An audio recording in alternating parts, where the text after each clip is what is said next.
Assalamualaikum warahmatullahi wabarakatuh. Alhamdulillahirabbil alamin. Wassalatu wassalamu ala asrofil anbiya wal mursalin wa ala alihi wa sahbihi ajma'in, amma ba'du. Yang pertama-tama yang saya hormati dosen pengampu mata kuliah Manajemen Pelayanan ZIS dan Wakaf, Bapak Dr. Haji Ahmadi Rojali Jawab, LCMA LLM. Semoga senantiasa diberikan kesehatan, amin, diberikan kemudahan dalam segala aktivitasnya. Izinkan perkenalkan diri, nama saya Ferry Aldiardana, kelas 7B konsentrasi Jiswab. Izin membuat video untuk memenuhi tugas ujian akhir semester, mempresentasikan materi tentang strategi pelayanan Jiswab. Sebelum itu, saya akan menjelaskan apa itu pelayanan. Pelayanan merupakan salah satu faktor dalam melihat bagaimana upaya pengelolaan itu dilakukan oleh lembaga terkait. Misalnya, pelayanan menjadi faktor yang penting dalam upaya pengembangan dan kemajuan lembaga. Tingkat kepercayaan masyarakat menjadi unsur dalam menilai apakah lembaga memiliki pelayanan yang baik atau buruk. Dapat dilihat dan diamati bahwa setiap lembaga ataupun perusahaan berbentuk jasa mempunyai strategi tersendiri untuk memberikan pelayanan prima terhadap pemakai jasanya. Teori yang digunakan dalam kali ini adalah kualitas pelayanan atau service. Dalam melihat kondisi pelayanan prima, kemudian melihat aspek determinan dari pelayanan prima dengan menggunakan 5 aspek, yakni bukti fisik, kehandalan, daya tanggap, jaminan, dan empati.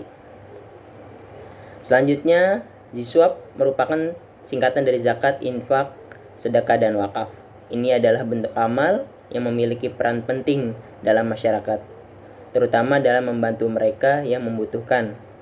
Pelayanan Jiswab berfungsi untuk mengelola, mendistribusikan, dan memanfaatkan dana tersebut secara efektif dan efisien.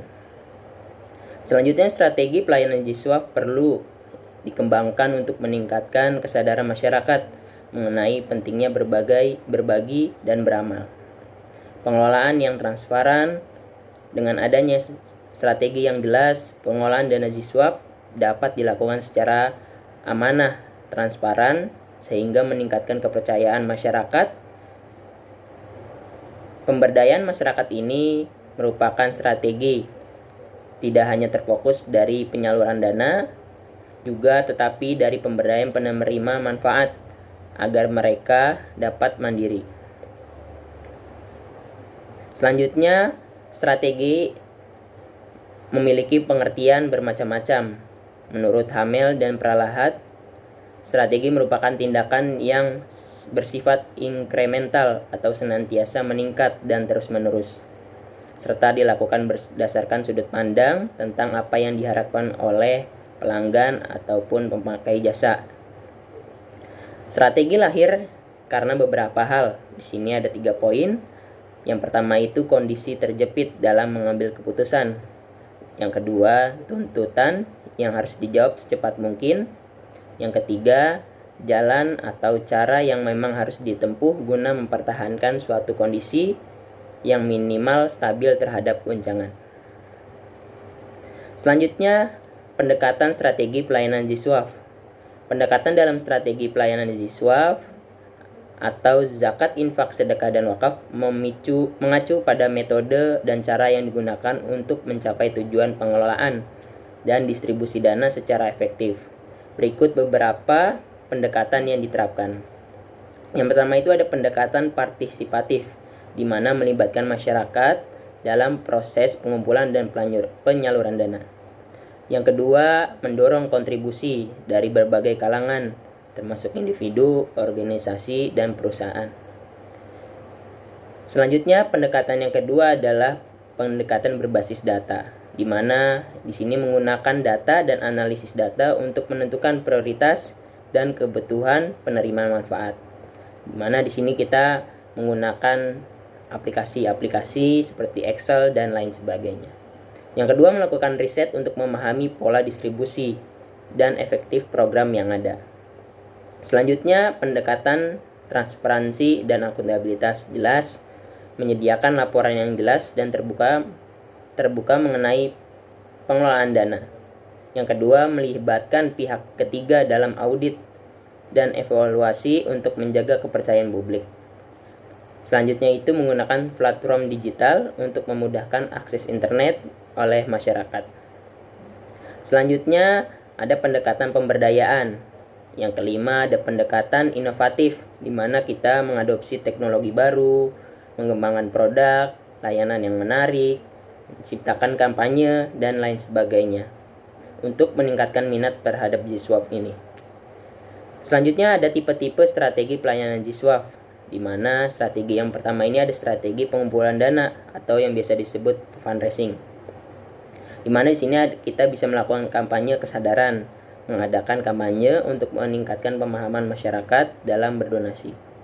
Yang kedua itu ada strategi pengelolaan dana, di mana transparansi pengelolaan, misalnya mengimplementasikan sistem transparan dalam pengelolaan dana agar masyarakat dapat memantau penggunaan dana itu untuk apa saja.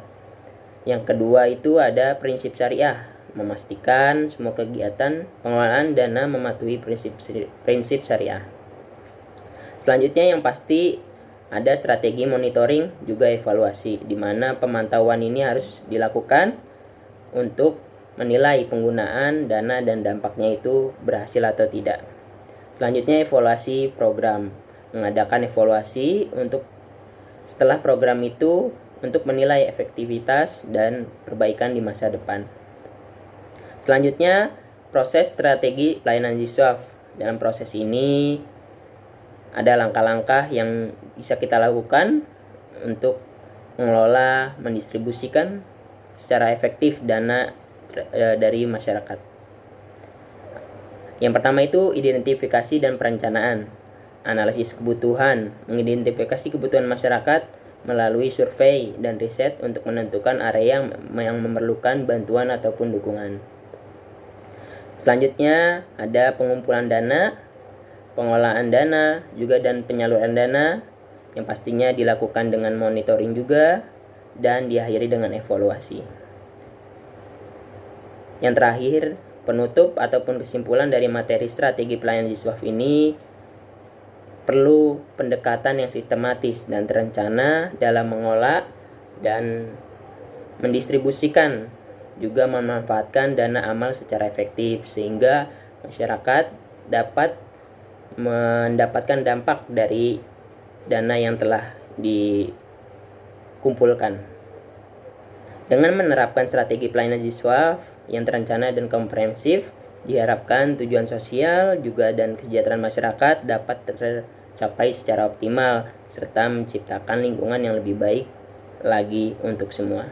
Baik, demikian materi yang saya bisa sampaikan. Kurang lebihnya mohon maaf.